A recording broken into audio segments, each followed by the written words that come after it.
You know, it wasn't too long ago. England was playing against Sweden in the quarterfinals of the 2018 World Cup. On paper, England was expected to win this without too much hassle. And only 30 minutes in, England scored through a corner kick with one man rising in the air to head the ball in the net. Was it an airplane? Was it Harry Kane? Well, it was neither. It was a man the rest of the world didn't know too much about. A man who scored his first international goal. And what a tournament to score your first goal in. Harry Maguire announced himself to the world with that header. All of a sudden, he was the darling of English football, with light-hearted memes of him talking to his lady spreading through the internet. Times were good, and the whole nation sang "It's Coming Home" on repeat. Well, until it didn't. England would crash out of the tournament against Croatia.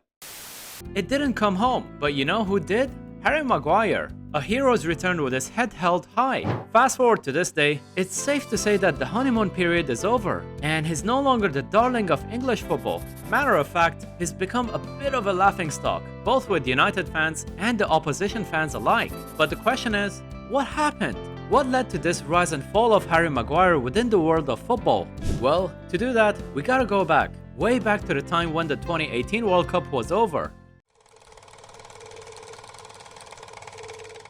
It's summer 2018, and Harry Maguire is coming back to England after a good World Cup for him personally. He's about to take a well-deserved break after a long season of club and international football. He smiles as he looks forward to a new season ahead with a lot of potential growth in the future. But you know who else is smiling at the growth of Harry Maguire? His football club, Leicester City, as other clubs were lurking around to tap this centre-back who was about to enter the prime years of his career. There was Manchester City, as they were looking for long-term replacement for club legend Vincent Kompany. There was also Manchester United, who needed a lot of help at the back.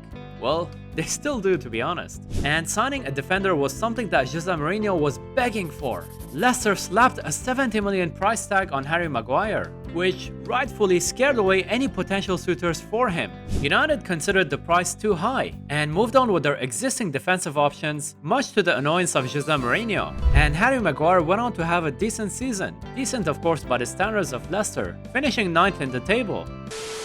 It's summer 2019, and guess who's back again? United and City. At this point, Vincent Kompany was leaving after winning the league title with City, and United's defense was, well, still United's defense. I was actually looking for a way to describe it, but I think that sums it up perfectly. So it made a lot of sense that they were looking for the next top defender in the world. City backed out, even claiming that they couldn't really afford him. Really, dude? Really? I mean, are you kidding me? United, on the other hand, offered £70 million, the same £70 million that they considered too high for Harry Maguire just a year ago. I mean, that has to be the most United thing ever. That's just peak United. By the way, I recently made a video about the fall of Manchester United and their road back to recovery. Feel free to check it out, but only after this one. Long story short, United made another bid of £80 million, and this time, Leicester accepted it. Even before his downfall, that was still too steep of a price to pay for him, and there were few reasons for the price being that high. English players being way too overvalued by the market than what they really are, also known as the English tax. I mean, it is what it is. And the transfer of Virgil van Dijk costing £75 million, setting the benchmark quite high for a defender's transfer value. It also didn't help that Leicester are notoriously good at selling their assets for a good price, at least from outside looking in. I gotta give credit to Leicester, they did really well to sell him for that price. And hey, he was quite dependable in his first season at United, playing all 38 league games for United. Obviously he was gonna have moments here and there, but looking at United's defensive stats, United had 13 clean sheets in Maguire's first season, compared to just 7 clean sheets in the season before. They also conceded 36 goals, compared to a whopping 54 goals the season before. That's just a lot of goals conceded, my friend. And I know football is a team sport, and there's always more context to these stats, but the Maguire effect was obvious. Overall, it wasn't perfect, but he was more than welcomed at United. Perhaps too welcome, because guess what?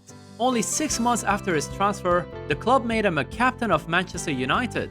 Honestly, that alone speaks volumes of the dressing room at United at the time.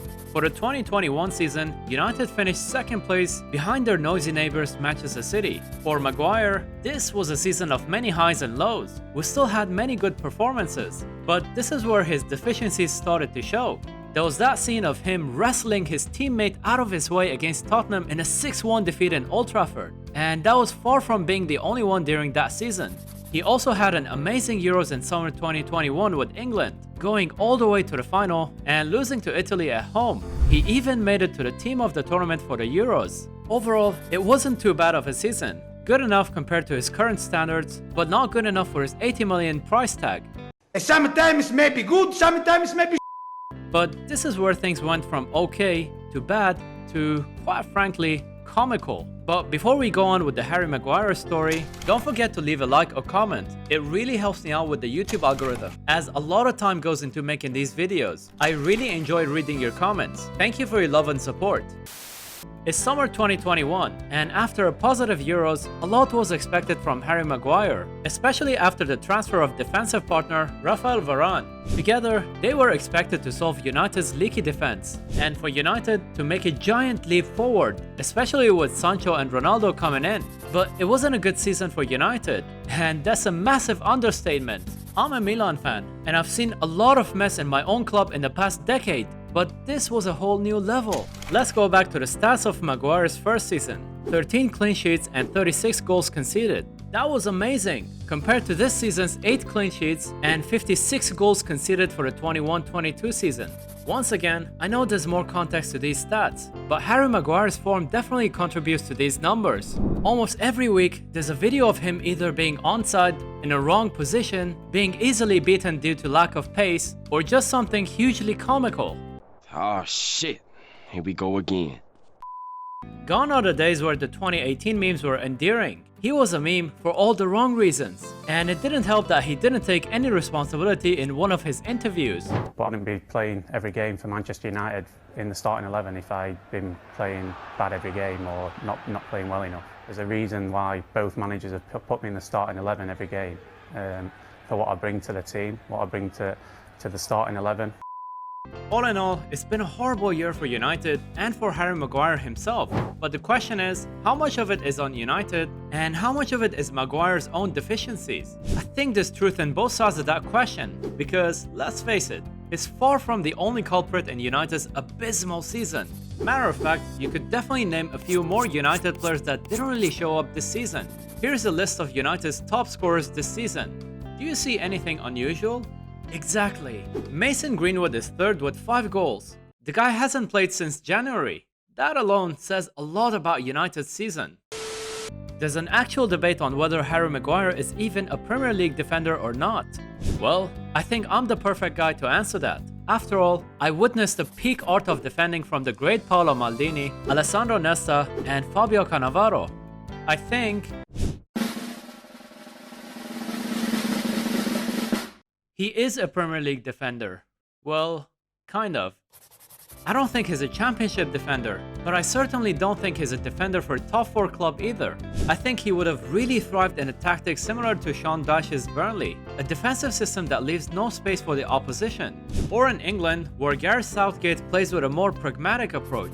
At United, especially with the high line that was played by Ralf Rangnick in the last few months of the season, he was left quite exposed. Think of the clubs with mid-table ambitions, the likes of Villa, Crystal Palace, or maybe even Wolves. I'm actually curious if fans of these teams would be open to taking him. I'm genuinely curious. Let me know in the comment section below. It'll be interesting how, or whether if, United is gonna take the L and cut their losses with this transfer. I'm also curious on how he's gonna fit the system of Erik ten Hag, especially in a World Cup season. Who knows? We might actually look at a resurgence of Harry Maguire. But one thing's for sure, whether good or bad, I don't think we've seen the last act of Harry Maguire yet.